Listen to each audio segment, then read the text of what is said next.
Hey guys, Zach here, and today I'm going to be taking this boring glass jar and turning it into an awesome miniature aquarium. So let's get into it. Now, the first thing I wanted to do before fully committing to this project is just water testing the jar. You never know, this is an old jar, the seal might have gone, or there could even be a crack in the glass. So I'm just going to pour in some water and make sure, and it looks good, so we can move on. Now, before I really get into it, I just want to explain to you guys what I'm thinking for this jar. For this jar, I want to do something a little bit different than all of my other aquariums. So for that, I'm going to 3D print a small pirate ship and put it in this jar almost like it is shipwrecked. This should be sort of reminiscent of a ship in a bottle. Since this jar is going to be oriented on its side like this, and I'm going to put rocks in, I can't exactly fill it when it's like this, so I need to make sure that I've secured the rocks properly to the glass, so that when I do eventually tip it up to fill it like this, the rocks don't just fall and crush everything. I also need to ensure that the jar does not go rolling away on me, so as of right now, I've just got some vinyl tubing and a piece of egg crate, and this is going to secure it enough for when I'm working on it, and it won't go anywhere on me. With all preparations complete, I can finally move on to actually scaping the jar. As you see, I just put some silicone onto the rock and then place the rock inside the jar.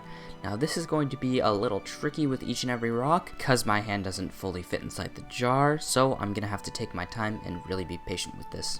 After rinsing and repeating that process a couple of times, I've got a good base built up in the jar, so now I can move on to prepping the ship. First, I silicone a couple of rocks to the ship, and I set it aside to let it dry.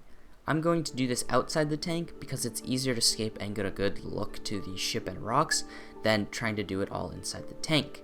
Now, I can get the ship in a rough position with my fingers, but as you can see, I really do struggle with this. There's only so far into the jar that I can get. But with it in this place, I can come back in with tweezers and make the finer micro adjustments until I'm happy with the placement of the ship. This really was just a dry fit, as I did have to go back and use some more silicone to secure it down later, but I also did throw in a couple more rocks to make sure that the ship is really locked in place. After the silicone dries, I can move on to planting, and for this, I'm going to keep it super simple and just use moss. Now, the first reason is just to keep my life really easy with the initial planting, as I can just jam it into every nook and cranny.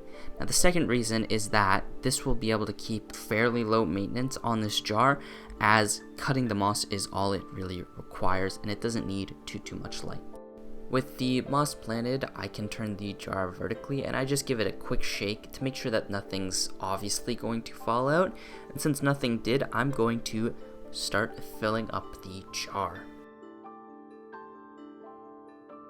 After filling up the jar, I am quite happy with how this looks. However, there is one glaring issue with this jar right now, and it is just this clump of moss on the left here. Obviously, it wasn't secured properly, so I'm going to go back, empty the jar, and then put glue on the moss and put it back into its spot. With the moss back in its spot, I'm going to have to refill the tank again, and fingers crossed on this second time that nothing is floating up.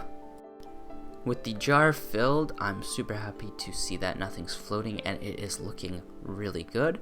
So now I can move on and address a different issue. This issue is the stand holding the jar. It's this ring of vinyl tubing, and it was a temporary fix. However, I don't want that to be the jar's permanent stand. In order to solve this issue, I custom printed and made this first stand. However, as you can see, it just wiggled around and it didn't really hold the jar in place. Now, to fix that, I made this second stand, which I was quite happy with, but one issue that became apparent right away was that it had no front support, so the jar would just roll off the front of it. And when I did stabilize it with my fingers, another issue came up, which was that the front of the jar, where the lid is, would sink down and it wouldn't look too good, which I wasn't too happy with, so I was going to solve this in my third and final iteration of the stand. I solved both issues with this iteration, first by just adding a support in the front to stop it from falling forward, and I also added a support on the right that can hold the jar. With that all said, I am super happy with how the stand works and how this jar is looking. the next day and the jar looks incredible. I am super happy with how this scape turned out. It is very similar to what I had imagined and pictured when I first started this project. It was definitely something that was outside of my comfort zone. It was a lot smaller than I usually work, but I'm super happy that I decided to do it, and the result really speaks for itself. Now, obviously this jar is way too small to have any inhabitants in it, so it is just going to be the moss. However, I'm still very excited to see how this jar develops.